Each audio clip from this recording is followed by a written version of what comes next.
After Chainsaw Man Season 1 ended, a lot of you guys have been wondering what happened after the anime. And since Mappa wants to blue ball us with the movie, we're gonna go through the manga and see what happened for ourselves. So sit back, relax, and enjoy the show. We start off the next arc with our boy Denji in a dream.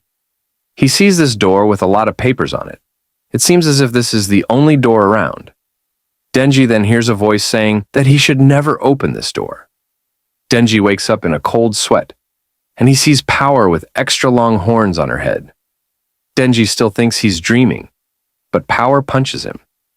This is actually a result of Power drinking too much blood while fighting zombies. Makima asks Denji if she can borrow Power for a bit, and Denji agrees. The Shark Fiend then jumps out and tries to give Denji a hug, but Denji punches the shit out of the Shark Fiend. The Shark Fiend is adamant on glazing the fuck out of Denji, which annoys him. Makima asks Denji why he looks upset. He tells her that he isn't, and Makima asks him if they should go on a date. Denji is absolutely geeked, as any man would be.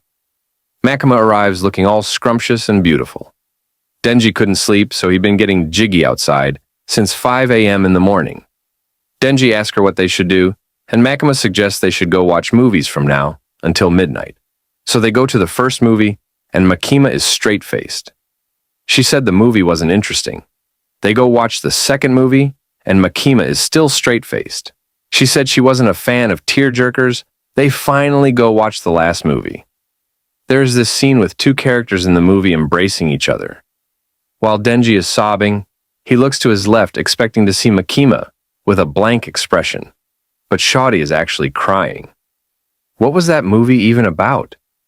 Denji and Makima are going home, and Denji asks Makima if he has a heart. Makima then listens to his heart and confirms he does have one. The next day, Denji is walking around, thinking about what Makima did last night, when he came across a fundraiser for children who were harmed by devils. Denji decides to spare some change for the cause, and in return, he was given a flower, and then he ate the flower. Denji is feeling pretty euphoric right now. He's thinking about asking Makima out on a date if he gathers up all the fragments of the gun devil. Even though Denji kissed other people, his heart belongs to Makima, and he won't fall for anyone else. It starts to rain.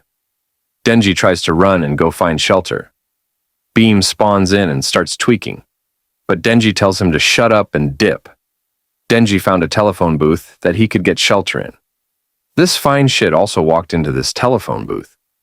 Denji asked her who she was and why she was crying, and the fine shit says that it's because he reminds her of her dead dog. In order to cheer her up, Denji hurled out the flower he just ate and gave it to the fine shit. It stopped raining. The fine shit says that she's on her way to work at this place called Fudamichi, and that he should stop by when he gets the chance. So Shawty gets to work, and you won't even believe it. Denji is already at the cafe. Bro got here before her. Denji said that he only came here to get his thanks. Shawty then asks the waiter for 2 coffees, so her and Denji can drink together. Denji tries some coffee but doesn't like it, comparing it to muddy water. Shawty starts laughing and calls him a kid. And I mean, technically, he's still mentally a kid. She puts her hand on Denji's shoulder. The girl's name is Reze. She says that this is the first time she's met an interesting guy like him. Denji starts overthinking it. He isn't sure whether she likes him or not, and he calls out for Makima to save him, since he's starting to like this girl. We cut to Aki and the Angel Devil.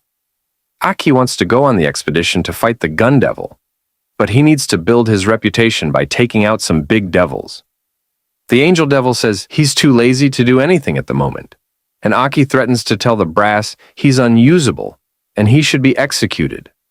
The Angel Devil is so lazy that he would rather die than work. Not gonna lie, the Angel Devil might be onto something. So Aki found and killed this devil, and there appeared to be a man alive with his lower half missing. Aki asks Angel if he can kill him painlessly, and the Angel Devil refuses. He says that he's a devil before an angel, and thinks that humans should suffer before they die. So Aki puts the man out of his misery himself.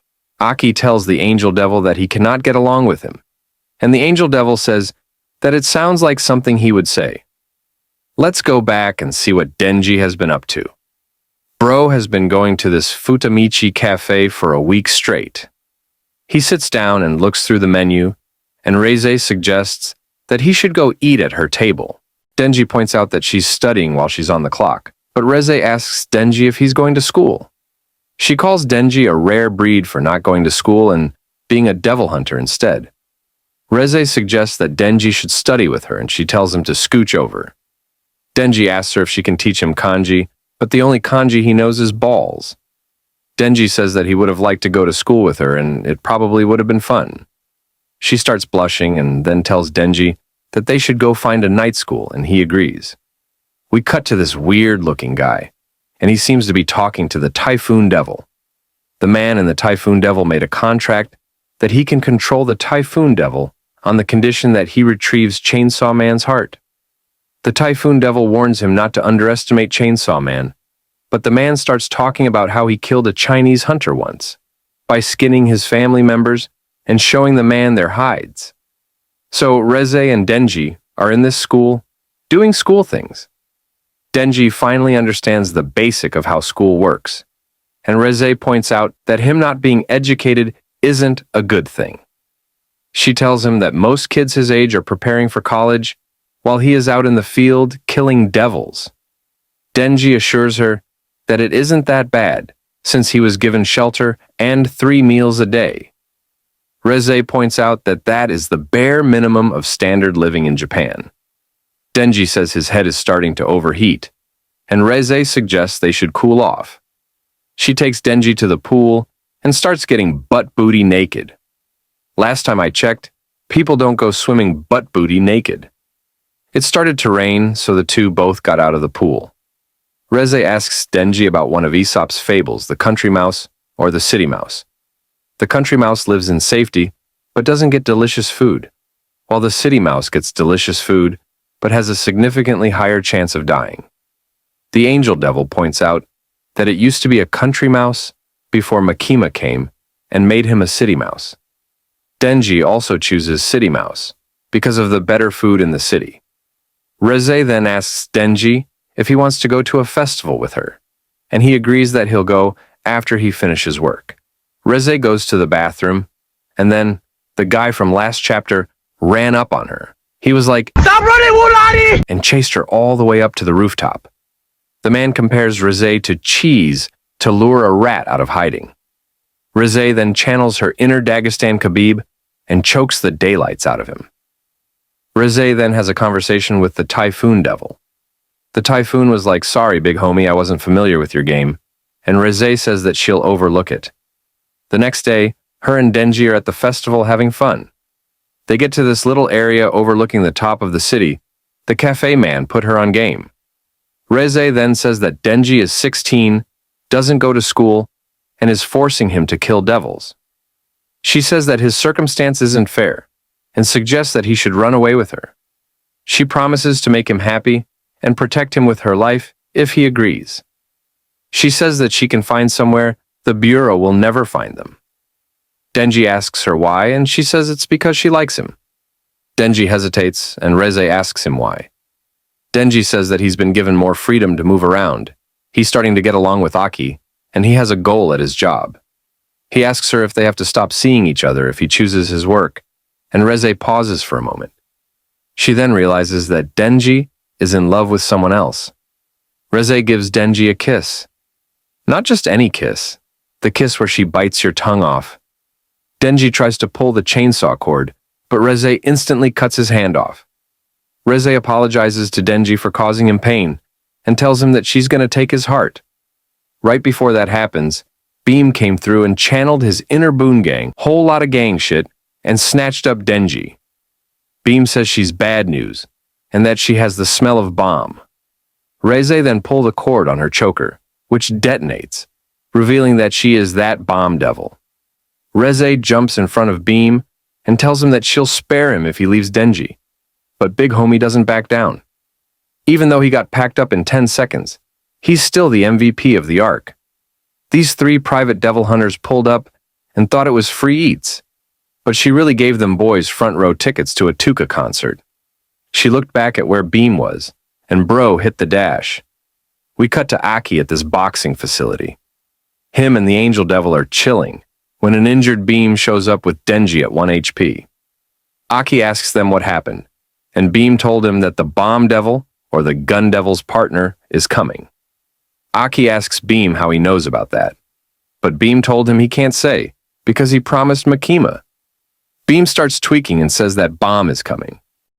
Reze tries to trick this dude into thinking that she is a victim, but Bro tells Aki to take them and do the race like Tay-K. Reze decides to give up and full send that shit. This guy told Katu and Tanabe to take her out, so they try growing mold in her. It might have worked if Shawty wasn't Osama bin Laden's dream girl. So she transforms, her head goes flying. She then proceeds to pick it up and chuck it at the devil hunters, and it explodes. She starts biting on everybody like she's special ed. Homeboy over here looks to his left and sees a headless Reze charging at him full speed. He tries to summon Khan, but she hurdles that shit, jumps into his arms like this, and explodes. Not gonna lie, I would low-key bust a nut if that was me. She didn't have to do Bro like this. Turns out, Nomo is still alive, but he's cooked. Luckily, his friend saves him in the nick of time. But it won't matter that much since she easily broke out of the Fox Devil's mouth. These are really the last words you had before getting put in a pack? We cut to the gang and Aki's trying to get this car started. But then he sees a bad future. Reze then jumps in front of the car, holding the severed head of the two guys from 30 seconds ago. Man, when I tell you that is tough, that is tough. Reze tells Aki that she's only killing to show off her strength and she would rather not kill anyone. Shawty doing it for the love of the game. She tells Aki to drop Denji out of the car, but Bro hits the gas and immediately takes off. Reze easily catches up. As she's about to blow up the car, the Violence Devil pulled up on that type of timing. Where did he learn how to do this? The Violence Devil kicked her off the car and tried to axe kick her. Apparently, he's the first being in history to unsuccessfully axe kick someone. Reze squares up, but Bro starts doing the race. I thought you were the violence fiend? That's like naming your kid Vaughn, and he's getting wedgies from the school bullies. Reze turns to her left and sees Kobani on the ground in agony, cause her hip gave out on her. Shawty, you are not Duke Dennis age. Get up and run. Kobani was so scared. Shawty went into sujood. I didn't know Kobani was a Muslim. Anyways, Reze goes back to chasing the car. Denji finally wakes up and immediately gets on that type of timing. He cut open the roof of the car, sees Reze, and he immediately gets to quoting Black Pill Bart Simpson quotes. Reze told him that she meant it when he said he liked her, and Bro almost folded like fresh out of the dryer laundry. Aki told him to lock in, and the fade of the century begins. Devil Chris Brown versus Devil Rihanna. Reze starts off the fight by blowing up the truck they're on. Denji goes flying, and Reze is already posted up, ready to chin-check him back into the Stone Age. Luckily, Denji blocks the punch, but Reze put a sticky bomb on his chain, and it blew up.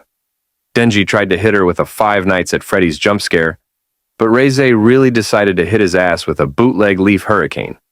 She ain't wasting no time either. She grabbed him by the neck and blew him up again. Now that's just overkill. Aki was tired of watching his boy getting smacked, so he pulled up and chopped her arm off. She tried attacking Aki, but he channeled his inner Muhammad Ali. Reze starts getting frustrated and blows up the spot. Luckily, the violence fiend came back and caught Aki. Reze was like, "I'm joking! Stop! And the violence fiend really fell for it. Reze turns the clock back on, and the Typhoon Devil shows up to make the fight a 2v2. Angel takes this goner of a woman and uses her leaking blood to revive Denji.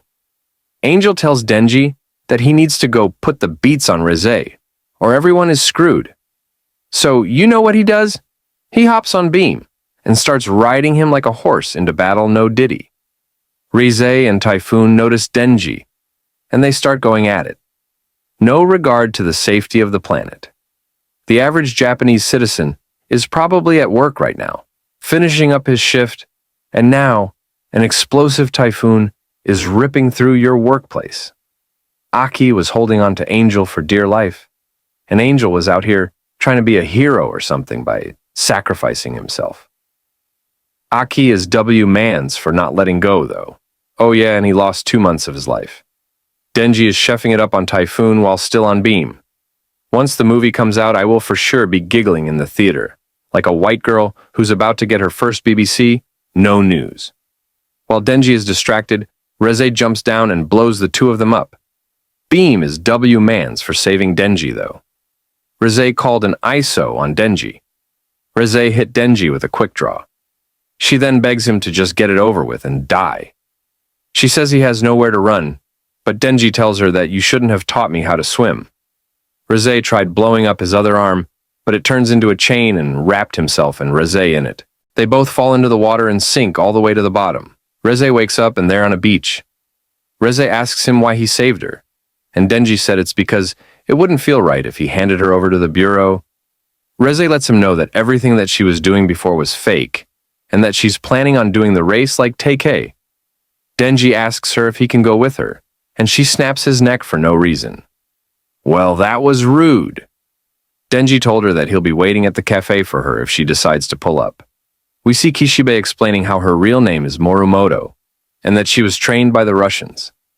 Reze was about to hop on the train and leave, but she had a change of heart and went to go see Denji at the cafe. Unfortunately for her, Makima and Angel caught her lacking in an alleyway. Poor Denji is sitting at the cafe, waiting for Reze to pull up. So who gonna tell him?